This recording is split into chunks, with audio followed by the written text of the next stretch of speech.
Would the Cubs be interested in making a trade with the White Sox? Crosstown deal. These are always scrutinized, but it's something we've seen in the past. Is this something that could happen again?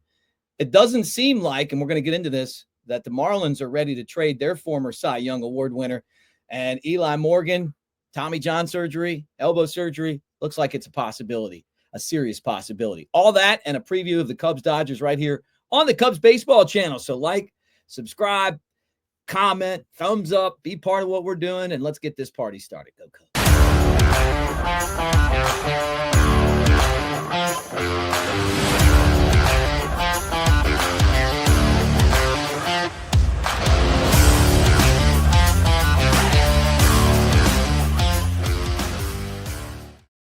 What do you say, everybody? Mick Gillespie. Great to talk to you guys today on the Cubs Baseball channel, and let's get this thing started. But wonderful to see you guys here today, and thank you.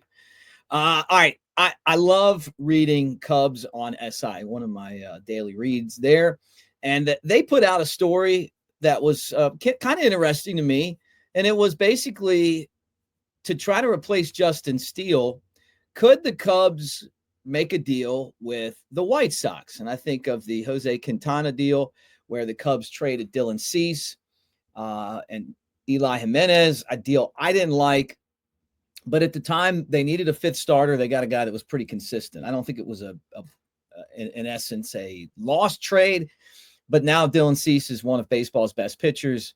And honestly, Quintana's still, I think he's still pitching. Like, he's just doing his thing. But you'd much rather have Dylan Cease. He's the high end, obviously, there. Would the Cubs be willing to do that? We scrutinize these trades more than other trades, right? Because, I mean, look, you have two teams in the same city. See Sammy Sosa, he was a Sox, then he's a Cub, and then that trade, and they don't do it a whole lot, but, they make some trades, some smaller deals. What's the value if they would go out and make a deal with the Sox? And the guy that they mentioned as a possibility is Martin Perez. So here's Perez. He's a journeyman. Had some pretty good, I want to say good, some decent seasons as a fourth or fifth starter.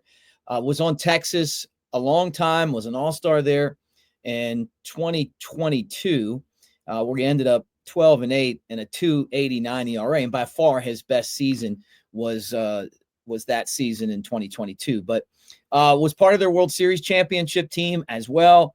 He's kind of bounced around a little bit since then, pitching for the Pirates, the Padres last year, and then this year he's with the White Sox. So, 4 starts this year, 1-1 record, and a earned run average of 315. He's someone that you would figure would be affordable.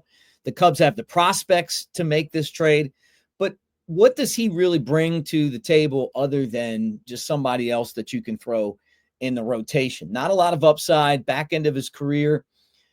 We talked about other options for them. Maybe Kyle Hendricks, talked about that. Would you bring Kyle Hendricks back? It'd be nice to have somebody from the World Series team on, but at the same time, is there anything left in that tank either? This guy wouldn't have to move far, and you wonder what the price would be if the Cubs went out and signed him. The Sox, they got him for a year, $5 million in the offseason.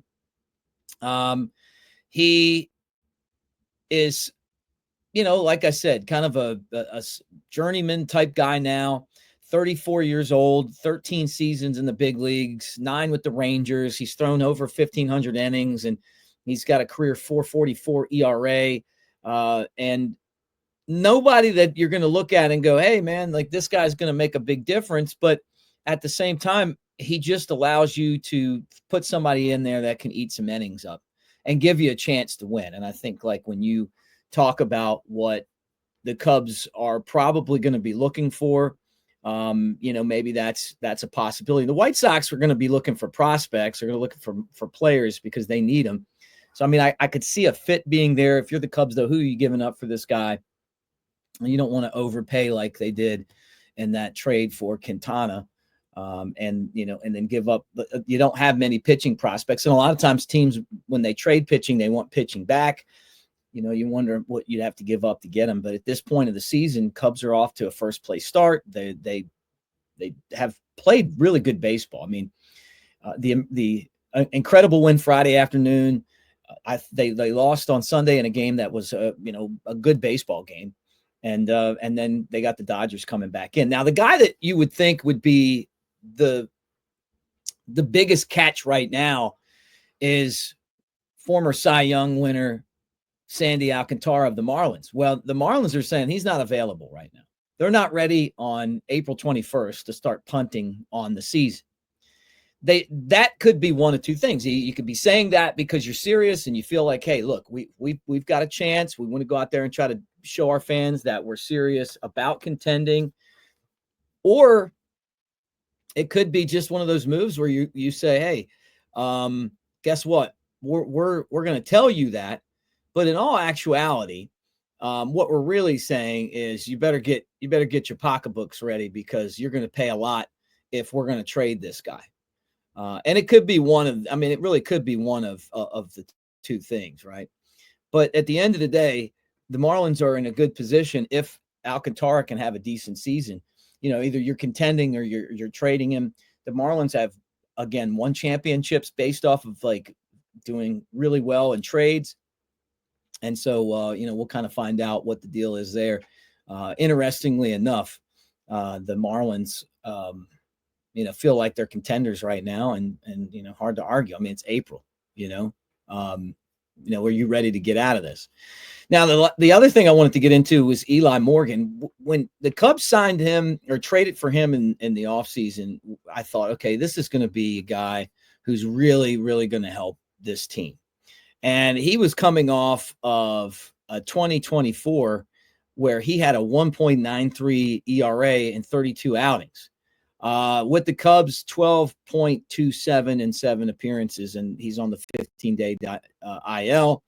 And apparently he's got to get a second opinion on his elbow. That normally means that somebody told him he needs to have major surgery. He doesn't want to do it. And he's going to go make sure that somebody else looks at it and doesn't agree. I am expecting him to be out for the season. I think that Eli Morgan's done. He'll need the surgery. It's so commonplace now in the world of baseball. Maybe you get some kind of surprise, but it seems like a lot of times these guys that don't get the surgery are basically just kicking the can down the road. Like it just doesn't heal the same way. And the sooner you get the surgery, the better off you are, because it just cuts that time down where, you're not even at your best when you're dealing with the injury on top of the fact that, it is what it is, right? I mean, in baseball, when you try to throw as hard as you can every time, your arm blows out. Cubs and Dodgers tomorrow. That is a 6:40 game at Wrigley, and it is going to be an interesting matchup. One that's going to have two of my favorite pitchers to watch. Dustin May, the redhead for the Dodgers, a 1-1 record and a 1.06 ERA against Shota Imanaga. Again, Imanaga against the Dodgers, 1-1 with a 2.22 ERA this season. But this is going to be a lot of fun. The Cubs just took a series from the Dodgers after being swept in Japan. And I'm excited about it. Like the Cubs keep playing the Dodgers all the time. Hey, look, if that's the top of the mountain, those are the teams that you want to play because you want to have an idea of how good your team is. And the Cubs are certainly getting that litmus test right now with this very difficult schedule. And so far, they've managed the very difficult schedule as well as I think you could. There were a couple games that they gave away, but you know what? They stole a game back, and they're playing where you feel pretty good about the possibilities here. And I kind of got into that yesterday, but the Cubs with a game lead on Milwaukee. And, I don't, at this point in time, you don't even look at it and say, hey, I don't even put the standings up yet. We'll do that probably halfway through, but it's just good to play the kind of baseball that it takes to win. And when you lose games, if you lose them, but you lose them like they did on Sunday, where you fight and maybe you catch a bad break or the other team does something, but you forced extra innings. Nobody has a problem with that. Plus dealing with the rain, messed the pitching up a little bit. But I like where this team's going right now, and and feel good about this season moving forward. So a couple games against the Dodgers, and then we'll get them off the schedule, and it'll just continue to roll. Including some divisional games coming up as well. So anyway, that's an update on things today. Like, subscribe, thumbs up. Thank you guys, of course, for being part of what we do here on the Cubs Baseball channel. We will do it again tomorrow, and appreciate you being here. Go Cubs.